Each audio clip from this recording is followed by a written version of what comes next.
Hi guys, எல்லாருக்கும் good morning. நான் வந்து உங்ககிட்ட ஒரு விஷயம் வந்து ஷேர் பண்ணணும்னு நினைக்கிறேன். இங்கே பாருங்கள்,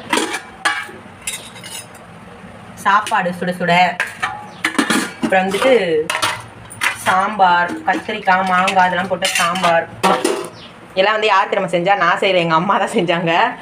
எங்கள் அம்மா வீட்டுக்கு வந்து சம்மர் லீவுக்கு வந்து நான் வந்தேன்.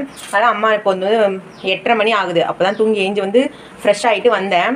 ப்ரெஷ் பண்ணிவிட்டு வந்தோடனே சாப்பாடு ரெடியாக இருக்குது. இதுவே நம்ம வீட்டில் புகுந்த வீட்டிலனா பாருங்கள், நம்ம தான் தூங்கி எழுஞ்சி நல்லா இருந்தாலும் உடம்பு சரியினாலும் நல்லா இருந்தாலும் நம்ம தான் சமைக்கணும். அது சமைச்சே ஆகணும். அதனால் அம்மா வீட்டுக்கு வந்தாலே ஒரு பெரிய சந்தோஷம். நம்ம வந்து நம்மளே ஒரு ராணி மாதிரி நம்ம நினச்சிக்கணும். அந்த மாதிரி தான் நம்மளை நடத்துவாங்க. நான் எந்த வேலையுமே செய்யலை. என் சிஸ்டர் வந்து வேலை செஞ்சாங்க, அம்மா வந்து சமைச்சு வச்சிட்டாங்க.